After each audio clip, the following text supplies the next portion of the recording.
손상된 혈관이 팽창하다가 터지면서 혈액이 뇌에 고이게 되는 겁니다. 터지면서 혈액이 고이면은 뇌출혈이 되겠죠.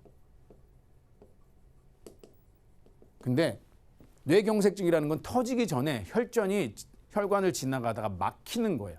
막혀가지고 터지진 않았지만은 전조 증상이 오면서 발생되는 게 뇌경색이겠죠. 근데 이런 질병들의 원인이 사실은 고혈압도 있고요. 뇌동맥류,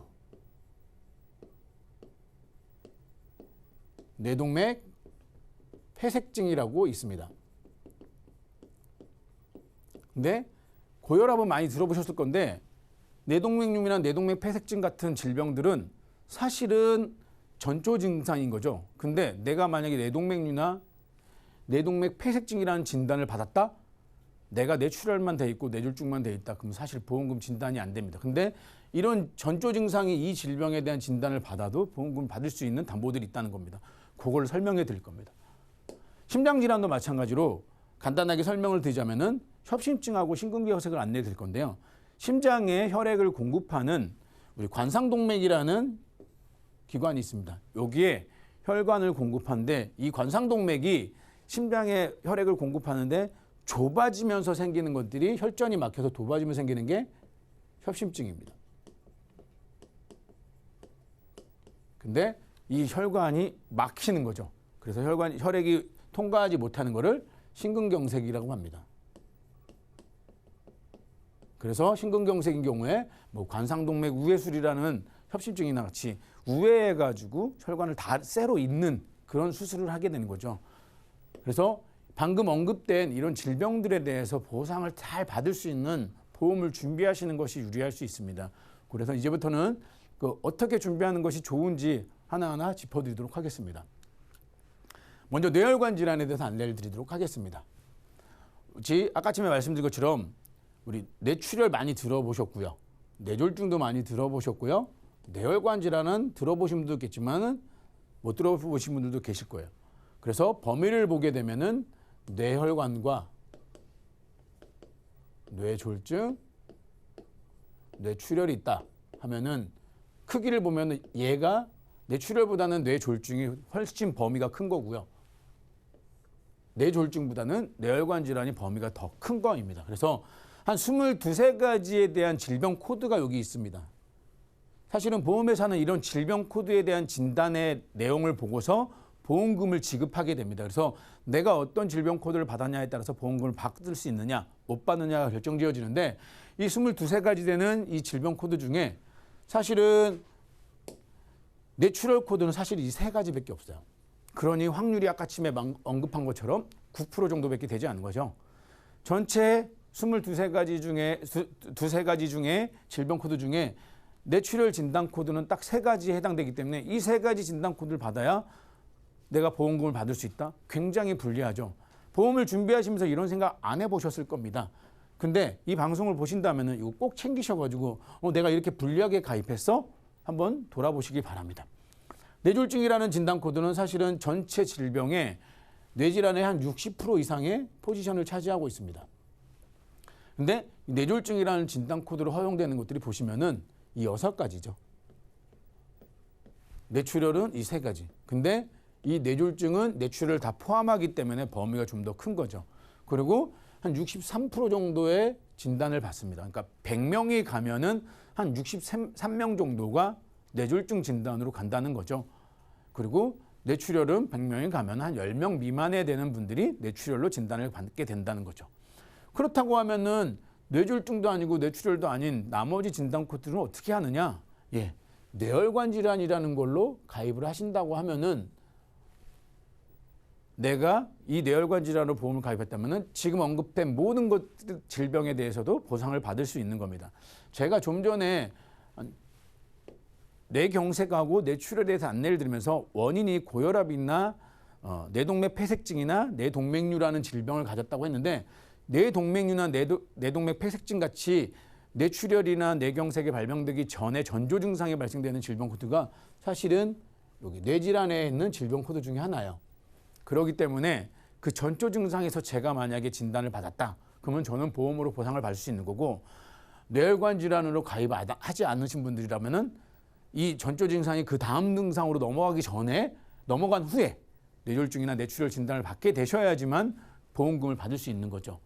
그러니까 이렇게 많은 진단 코드가 있다는 것도 처음 아셨을 겁니다. 그렇기 때문에 내가 보험을 준비하는 것들을 좀 더 꼼꼼히 챙기신다면은 이런 것들도 다 보상을 받을 수 있겠죠. 다음은 허혈성 심장질환에 대해서 좀 안내를 드리도록 하겠습니다. 허혈성 심장질환 많이 생소하십니다. 근데 심근경색이라는 얘기는 많이 들어보셨어요.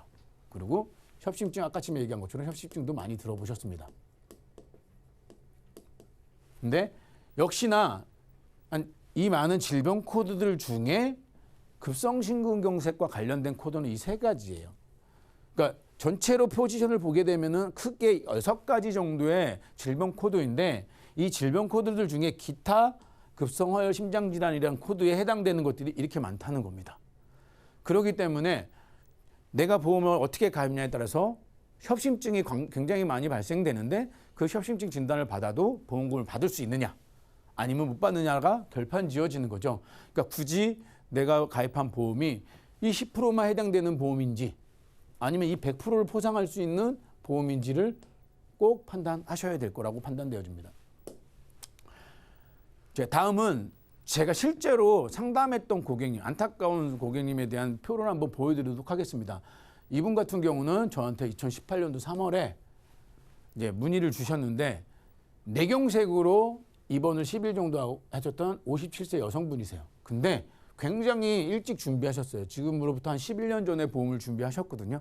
2008년도 7월에 준비하셨기 때문에 일찍 준비했기 때문에 자기는 보험에 대해서 다 준비가 돼 있다고 판단하셨어요. 그래서 뇌경색으로 진단 받으셨는데, 다행히 이 뇌경색이 사실은 요즘에 이제 많이 얘기 들어보면은 어떤 큰 증상으로 오는 게 아니라 감기처럼 오시는 경우가 굉장히 많으시더라고요.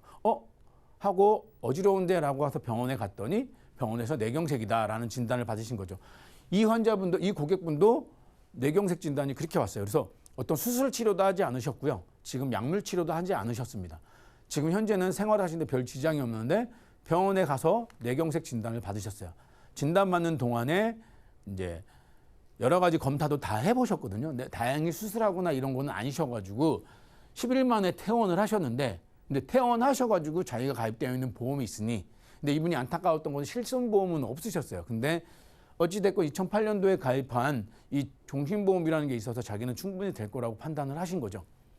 근데 내용을 하나 뒤져봤더니 이런 문제가 발생됐습니다. 보험회사에다가 보험금을 접수했더니 지급 대상이 아니라는 답변을 받은 거죠. 왜?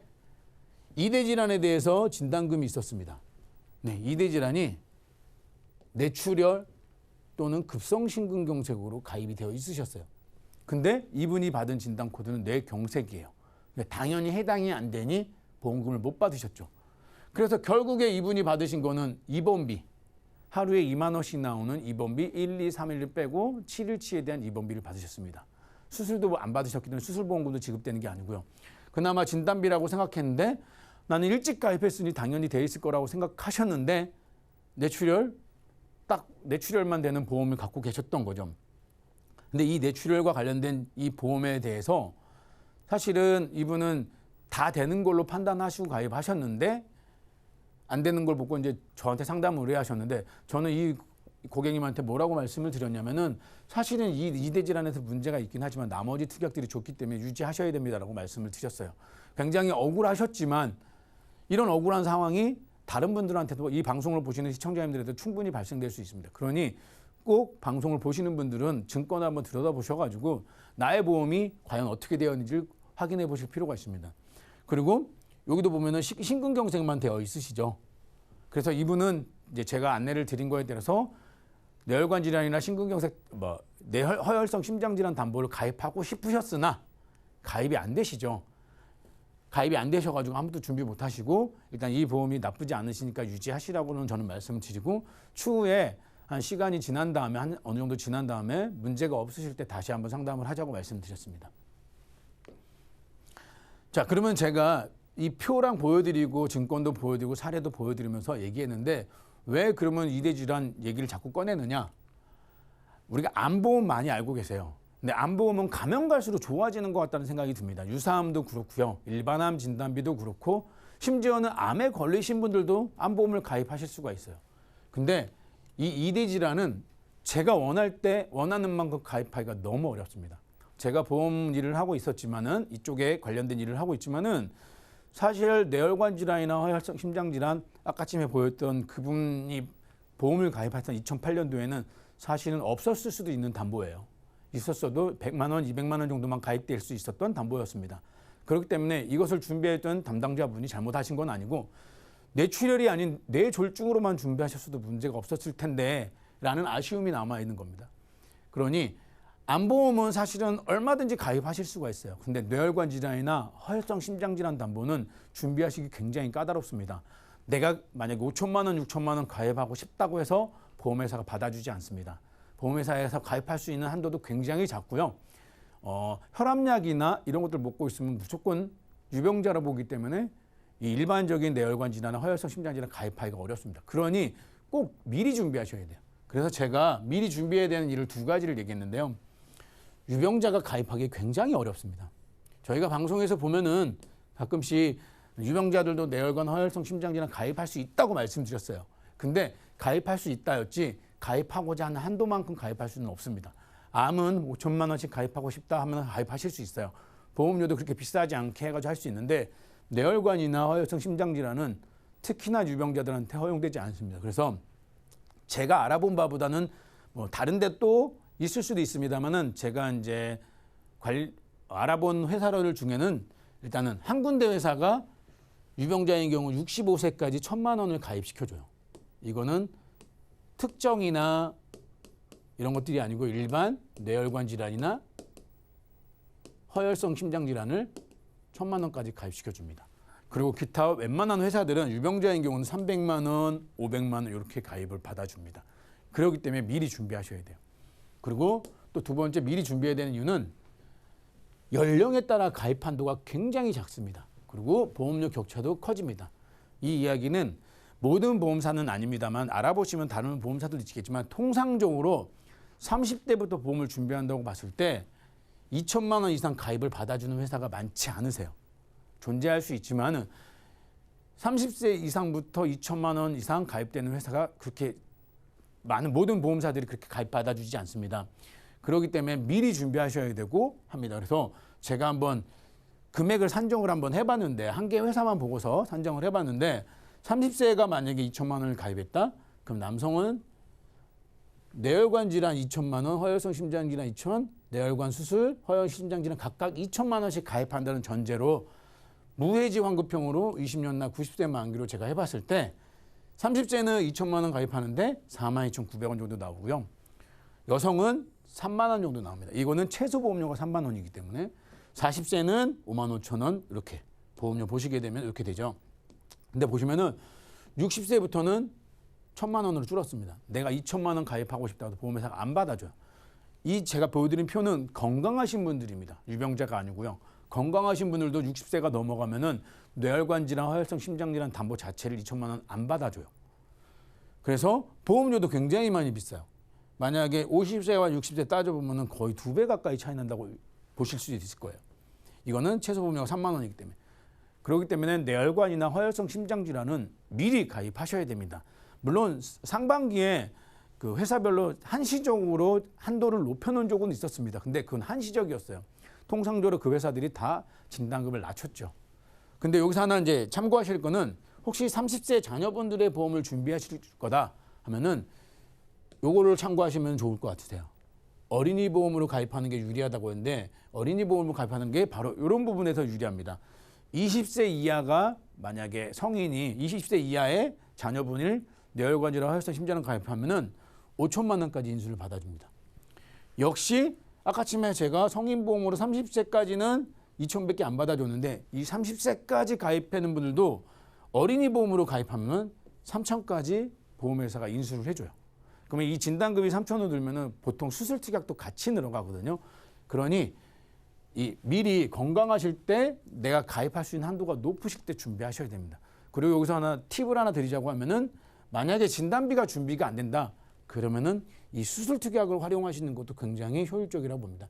보험료는 진단비보다는 한 3분의 1 정도의 보험료밖에 책정이 안 되기 때문에 저 혈관 질환이나 허혈성 심장 질환, 뇌혈관 질환의 수술 특약으로 준비하시면은 그래도 좀가 부족한 부분을 채우실 수 있을 거라고 판단되어집니다. 이제 제가 여태까지 말씀드렸던 내용을 간단하게 세 줄로 좀 정리를 해드리도록 하겠습니다. 중요한 거, 보장의 범위가 넓은 뇌혈관과 허혈성 심장 질환으로 가입해라. 뇌출혈 안 됩니다. 심근경색 이것도 하지 마시고 조금 더 보험료가 비싸더라도 허혈성 심장 질환이나 뇌혈관 질환으로 꼭 가입하십시오. 거기에 부족한 부분은 수술 특약을 활용하시는 것도 굉장히 중요하다. 그리고 좀 전에 언급한 것처럼 연령에 따라 가입 한도가 또는 보험료가 굉장히 큰 차이가 발생하니까 일찍 준비하셔야 됩니다. 꼭 일찍 준비하셔가지고 보험 가입하셔야 됩니다.